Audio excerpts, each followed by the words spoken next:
Buen día, chicos. A continuación les voy a explicar los temas que vamos a ver para esta primera evidencia.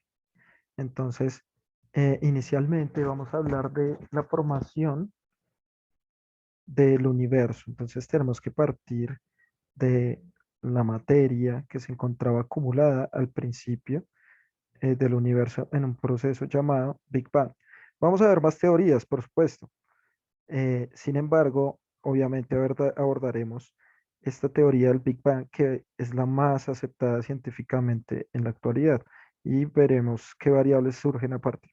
Entonces, ¿qué nos dice la teoría del Big Bang? A partir de este pequeño punto donde se encontraba reunida toda la materia existente se encontraba allí, esta empezó a expandirse rápidamente.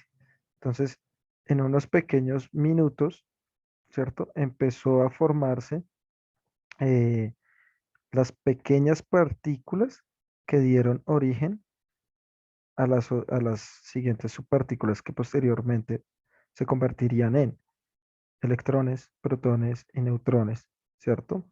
Entonces, y algunos primeros elementos que pudieron haber surgido en estas primeras etapas de formación. Entonces, la primera etapa fue rápidamente conseguida. Posteriormente, 3000 años después de la explosión, se formaron los primeros elementos, ¿cierto? Los primeros átomos que nos conforman y así sucesivamente empezaron a formarse 1000 millones de años después. Las primeras galaxias, obviamente, ya existían cuerpos celestes, etcétera, había nubes eh, cargadas de electrones, de átomos, y 15.000 millones de años después, ¿cierto? Empiezan a aparecer ya las galaxias y los cuerpos celestes como conocemos ahora. Entonces, eh, hay que ver que esta eh, teoría nos permite comprender cómo es que se han venido eh, formando los cuerpos a partir de un concepto que ya manejamos, que es la gravedad, ¿cierto? Y esa gravedad, ¿cómo permite que se formen ciertos cuerpos celestes? El caso de la Tierra, por ejemplo. Después de muchos años de formación, empezó a formarse el sistema solar con su estrella, el Sol, y se empieza a formar el planeta. Hay varias teorías de nuestro planeta Tierra. Y una teoría que dice que nuestro planeta se formó a partir del choque de dos pequeños planetas, y producto de eso surge la Luna y nuestro planeta como tal. Esta imagen que vemos acá es la Tierra primitiva, una Tierra con rayos, corrientes eléctricas, lava, se supone que metano, nitrógeno, agua, pero el agua que estaba acá estaba evaporada. eh, la Tierra se empieza a enfriar un poco y eso generó, ¿cierto? Que se formaran los primeros seres vivos de la Tierra. La mayoría de teorías dicen que los primeros organismos vivos fueron bacterias, y además que fueron bacterias que podían hacer fotosíntesis, es decir, a partir de la luz, crear em, glucosa para poder sobrevivir. Cuando morían estas liberaban oxígeno, perdón, lo cual empezó a crear la capa de ozono y generó una fuente de protección de los rayos ultravioleta que venían del sol.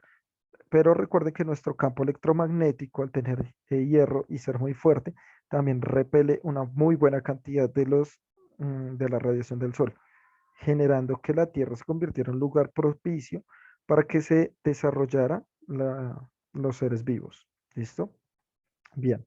Entonces acá vamos a ver que los seres vivos no surgen así de la nada, sino que a partir de estas interacciones de los rayos eléctricos, ¿cierto?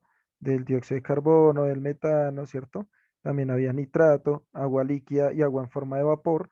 Todo esto generó, digámoslo de cierta manera, eh, una pequeña, como una pequeña olla en la cual se empezaron a unir los átomos de una y otra forma hasta que generó los primeros seres vivos. Ya posteriormente veremos un experimento que se llama el experimento de Miller y Urey, donde veremos cómo es que ellos creían que se formaban estas partículas. Bien, finalmente vemos que ya después se formarían primero las células procariotas, que son células específicas bacterianas, y la célula eucariota, que es una célula mucho más compleja y que está basada en una tesis llamada, en una teoría llamada la endosimbiosis. Ya veremos qué es eso. Inicialmente, la célula procariota y la célula eucariota se diferencian porque la célula procariota primero es muchísimo más pequeña, no tiene la cantidad de organelos celulares, su ADN es circular. En el caso de la célula eucariota, es una célula mucho más grande, tiene organelos celulares mucho más específicos y tiene núcleo.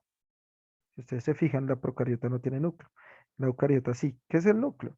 El lugar donde se van a almacenar el ADN, se va a almacenar ese material genético. Entonces, la célula eucariota, por su parte, puede ayudar a formar tejidos, forma tejidos como nuestros músculos, como nuestra piel. En cambio, las células procariotas son células que no forman tejidos, se agrupan entre ellas, pero no alcanzan a formar tejidos como los tenemos nosotros. La mayoría de los seres vivos, de la diversidad de seres vivos, tenemos células eucariotas. ¿Listo? Donde, bueno, vamos a aproximarnos a comprender el funcionamiento de cada uno de estos organelos celulares. Ese sería el resumen de lo que vamos a abordar para la primera evidencia del segundo periodo, chicos.